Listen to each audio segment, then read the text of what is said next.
मुख्यमंत्री योगी आदित्यनाथ ने गोपाष्टमी से एक दिन पहले उत्तर प्रदेश में गायों और गौवंश के संरक्षण संवर्धन के लिए किए जा रहे प्रयासों का उल्लेख करते हुए कहा कि एक तरफ गायों की पूजा और दूसरी तरफ उनका दूध निकालकर उन्हें सड़कों पर लावारिस छोड़ देने की प्रवृत्ति लोगों की कथनी और करनी में अंतर को दिखाता है। उन्होंने कहा कि भारत में सनातन काल से ही गौ और गौवंश की महत्ता को समझा गया है। सभी देवी देवताओं का निवास हमने गौ में माना है। सीएम योगी ने बताया कि कल गोपाष्टमी के मौके पर प्रदेश के सभी गौ आश्रय स्थलों में विशेष पूजा की जाएगी। सीएम ने कहा कि आज ग्रामीण क्षेत्रों में 5,24,000 गौवंश आश्रय स्थलों में सुरक्षित निवास कर रहे हैं। उनकी जियो टैगिंग की गई है।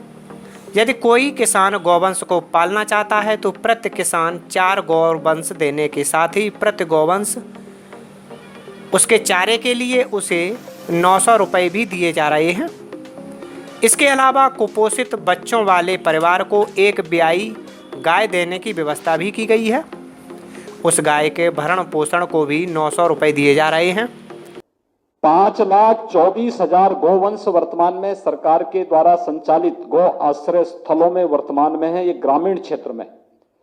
और अगर मैं नगर निकायों के द्वारा संचालित कान्हा उपवन की बात करूं तो संख्या 8 लाख से ऊपर पहुंचती है कि 8 लाख से अधिक गौवंश आज के दिन पर सरकार के द्वारा संचालित गौ संरक्षण केंद्रों में सुरक्षित रह करके, वहां पे सुरक्षा का एक भाव 2 रूपों में है। एक, उन गौवंश का कोई तस्करी नहीं कर सकता। दूसरा, उन पे वहां पर खिलाने की एक निश्चित व्यवस्था शासन के स्तर से उन लोगों को उपलब्ध कराई गई है। उन्होंने कहा कि देश में खुरपका मुंहपका रोगों से पशुओं को मुक्ति दिलाने के लिए प्रधानमंत्री नरेंद्र मोदी ने 14,000 करोड़ रुपए के बजट वाली योजना चलाई है। इसके तहत यूपी में रोज 5 लाख पशुओं को टीका लगाया जा रहा है। यह पक्ष शासकीय पक्ष है, लेकिन हमने इसके अलावा भी 2 अन्य स्कीम निकाली है। एक स्कीम कि अगर कोई किसान अपने घर में गौवंश को रखना चाहेगा, क्योंकि इससे पहले सभी गौवंश का हमने जियो टैग किया है, और जियो टैग करने के बाद अगर कोई उनमें से किसी गाय को या किसी बछड़े को अपने घर में रखना चाहता है तो सरकार एक किसान को 4 गौवंश तक दे सकता है, बशर्ते वह उसकी देखभाल करने का एग्रीमेंट सरकार से स्थानीय स्तर पर करे। और सरकार गौवंश भी देगी। हर महीने प्रति गौवंश 900 रुपये भी सरकार उसको उसके बैंक अकाउंट में उपलब्ध कराने का कार्य करेगी।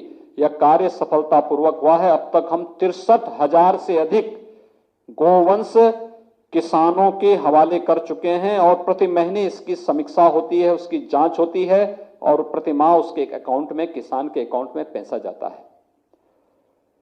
दूसरा, अति कुपोषित बच्चों के बारे में, अति कुपोषित माताओं के बारे में आप अनुमान करिए, अगर कोई पौधा सूख रहा है,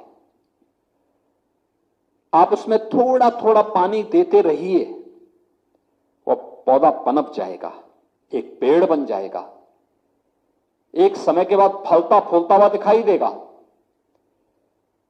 राज्य सरकार ने एक स्कीम चलाई, और स्कीम के अंतर्गत हम लोगों ने व्यवस्था की कि हर कुपोषित परिवार जिसके पास गाय को रखने की व्यवस्था होगी, हम उस परिवार को एक गाय उपलब्ध करवाएंगे जो ब्याही हुई गाय होगी, और उस ब्याही हुई गाय को अपने घर में रख करके पालन करेगा।